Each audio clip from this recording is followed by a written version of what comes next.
What's happening, hobby people? It's Jacob from the Dry Paint Pot, and I've been in the hobby now for about 11 years, and my first ever army was the Deathwatch, and from the start I fell in love with them. I just hyper-focused, had such a deep dive, started collecting tons of Marines, throwing those silver shoulder pads on them, and during the past 11 years, whenever there was a new technique that I wanted to try, or basing style or something, I tried it with my Deathwatch. The good was that I, learned a lot, but the bad was that I ended up with this patchwork quilt of an army. So I've got all these different Deathwatch Space Marines with different bases and different styles on them, and they just don't look like a cohesive force. Now, if you can see behind me, I've got some glass cases just filled with other armies that I've collected during that time, and they just look so much better. They're so cohesive, they have a specific style. And it's a shame because I love the Deathwatch. I'm just not really proud of my army as a whole. So in the past few months, I've really locked in and found the perfect way to paint my army. It's pretty quick, so you can really batch paint these, but at the same time, it's good enough to where it looks amazing on the tabletop, and it leaves a lot of room to do more. So I'm not going to go over any non-metallic metal or anything like that today, but if you wanted to do that with this style, I think it would be phenomenal. And if there's anything I don't go over today, please feel free to drop a comment below, and I'm happy to make a follow-up video or just answer any questions that you might have. So let's get things started.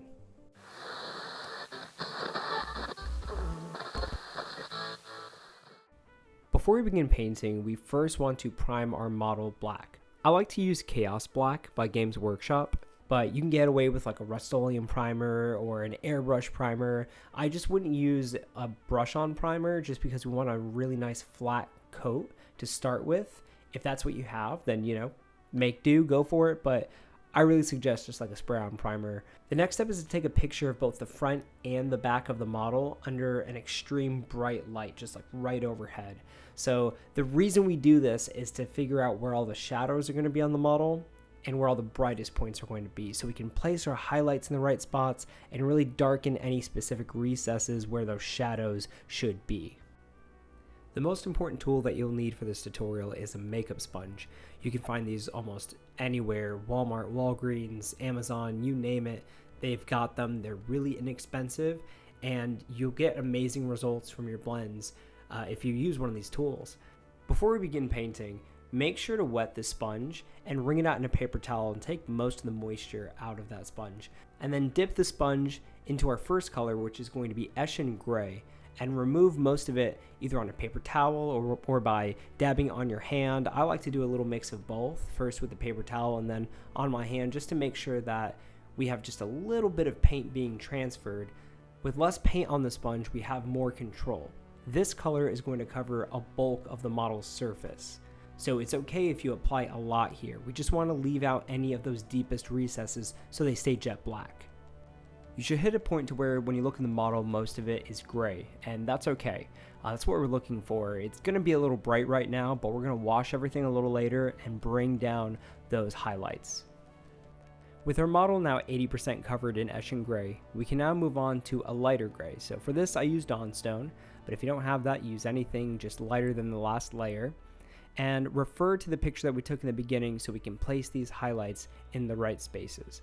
If you go a little too wide with this coverage, don't worry, we can always darken it later on, but try to focus them into where the light is going to reflect at those highlighted points. Now that we have a solid foundation, we want to add some edge highlights. I like to use a Ministratum Gray at this point, but if you do not have that color, feel free to use anything brighter than the last layer. By using just the side or tip of our brush, we want to hit any sharp edges. You can do as much edge highlighting as you'd like, but it all depends on the style that you're going for. If you want something more grim dark, do less. If you want something more classic Warhammer style, then edge highlight everything. It's totally up to you, but this is your time to add those highlights. At this point, our model is way too bright, so we want to tone everything down and also blend those colors together. So to do this, we're going to use a little bit of Black Legion contrast paint. And straight from the pot, it's way too concentrated. It's just going to kill all of your highlights, but if we water it down a little bit, it'll do the trick. So we're going to go ahead and apply this 1:3 ratio, like 1 drop of contrast paint to 3 drops of water to the entirety of the model to darken all of the shadows that are already existing and to kind of mellow everything out a bit. If at any point you apply too much of this contrast wash to an area that you want to keep fairly bright, just dip your brush in a little bit of water, remove a bulk of it, and brush away that spot, and it'll take away all of the contrast paint that we just put there.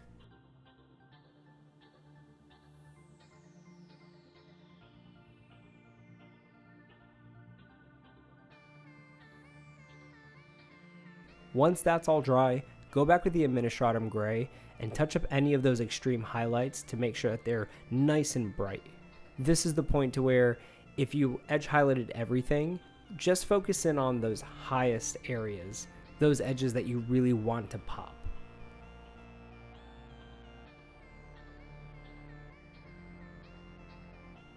This next step is completely optional, but I feel like it matches the aesthetic of the model, so I'm going to go over it. This is how you paint the shoulder pad. Now, I'm going to be doing an Imperial Fist, but you can use any contrast paint of any color to make the chapter you'd like. But I first start with using the makeup sponge to blend up the shoulder pad from a dark gray to a Corax white. It's okay to go fairly heavy here. We just want to remember to focus in the brightest points by referencing the photos that we took in the beginning. Once you have that color down, I used Imperial Fist contrast paint here, but as I said, you can use any contrast paint depending on the chapter that you're going for.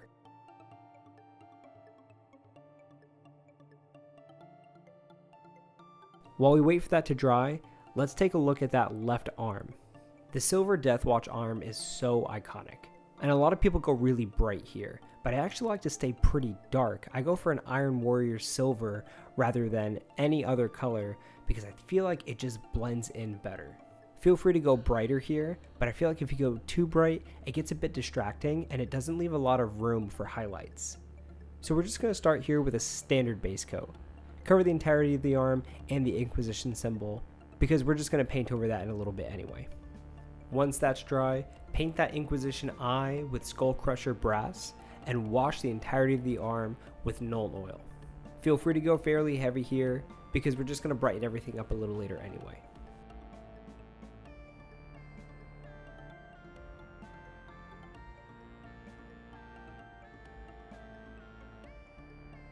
We want that Nuln Oil to completely dry before we work in that area. So to keep the ball rolling, I cut out an Imperial Fist decal and applied it to that right shoulder pad. Sadly, it was an old decal and it had some chipping, but that's okay. I'm just going to do some battle damage on that later and you'll never tell. With the left arm now fully dry, we're going to add a little bit of either Ironbreaker or Stormhost Silver to a dry brush, remove a bulk of that paint from that brush using a paper towel over your hand, and carefully dry brush just the shoulder pad and the arm. We don't want to get any of this onto the model itself, and if you're pretty careful, you should be fine. Take a quick peek at the model, and if there are any bits that need to be dry brushed silver, it's a good time to do it now. Now that we're done painting the silver, we can now move on to painting the bolter. For this, I like to use Corn Red, and I've been using it since I first started painting my Deathwatch 11 years ago. So go ahead and cover any of the raised panel parts with that Corn Red, and then paint the barrel, magazine, and the back end, or any other metallic bits with either Lead Belcher or Iron Warriors. With our base coats done, we can now move on to washing the entire bolter with Nuln Oil. And while you wait for that to dry, you can move on to any other part of the model that you want to work on. For me, I went back to that shoulder pad and started doing a little bit of battle damage. And this step is super simple. You can do this with most colors, so if you do a different chapter, that's totally fine. But I used a little bit of Abaddon Black to kind of stipple little dots all over the shoulder pad, add some light scratches. And when that dries, I go back over those little black dots and little black scratches with a bright silver like Ironbreaker. Now the trick is that you don't want to cover the entirety of the black dot or the black scratch. You want the silver to kind of be in the center. And by doing that, you create this really neat scratched weathered effect.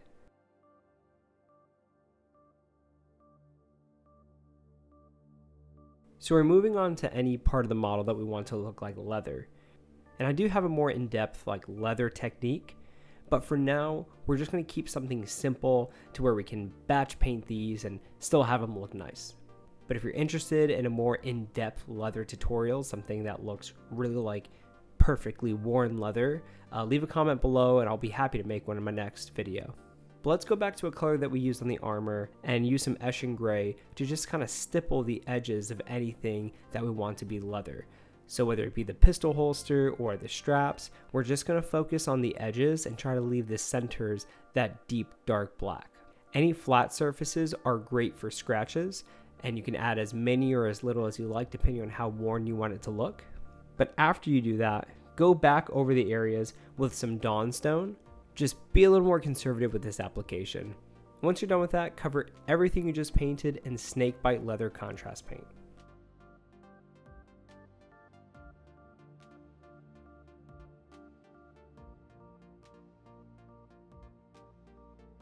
And one final step to add some extra highlights to this leather, grab Steel Legion Drab and just apply some little dots and scratches on any parts that you want to look the most worn. This will make the leather pop without ruining that grimy look that we're kind of going for. Let's go back to the bolter real quick. Rather than doing a bright edge highlight, we're actually going to do the reverse.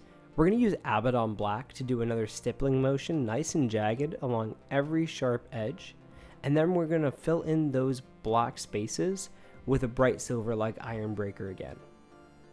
Now remember, the trick here is to not cover the entirety of the black spot that you leave, but instead to kind of just fill the center so it looks like the paint has been chipped away or scratched away at. You can do this as much or as little as you want to. If you don't want to do this at all and you just want to do a classic clean edge highlight, that's fine too. This is just the look that I go for with my Deathwatch. Let's move on to one of my favorite parts now, which is painting lenses. I use Corax White and I fill in a bulk of the lens, and what I mean by that is I want to leave a little bit of black outline there, and then I use that Corax White to do a thin outline on the parts of the helmet that surrounds the lens. To go for that iconic red lens look, I use Blood Angel's contrast paint, but you could use any contrast paint and change the color of your lenses depending on your preference.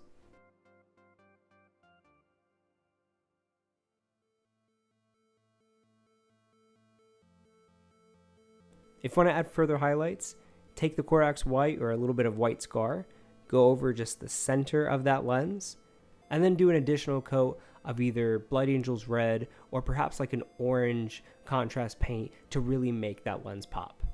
Next, we're going to paint the undersuit, and this is super simple. The deepest recesses are already Abaddon Black, so all you need to do is take a little bit of Dawnstone, be pretty precise, and just edge highlight all of the raised bits of the undersuit. Once you're done with that, wash it in Nuln Oil and you're all set.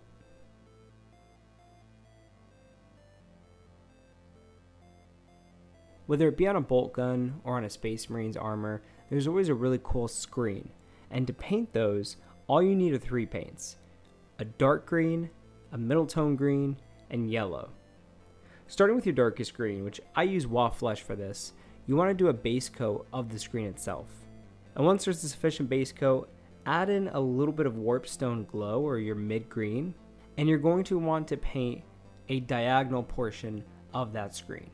What I mean by that is pick a corner, pick the opposite corner, think of it as a triangle, and instead of painting it perfectly with that straight line in the center, you want to gradually work your way up and create like a curve to that corner. This doesn't have to be perfect, the blend doesn't have to be immaculate or anything like that, because once we add some more color to it, it's going to clean up so well. Work your way up to pure Warpstone Glow, and then start to add in a little bit of Uriel Yellow. Repeat this process, shrinking the area that you cover, until in the very end, you do a really light line of Uriel Yellow mixed in with a little bit of Warpstone Glow, just to do a strong edge highlight of that screen. Add any marks or fine little details and you're all set. All we have to do now is pick out any of the fine little details and get those painted. Like for my Space Marine here, that's going to be the servo skull. For yours, that might be any other part that I haven't covered here in this video. And after that's done, you're all set. If you're painting a Space Marine with clean, undamaged armor, then this is it.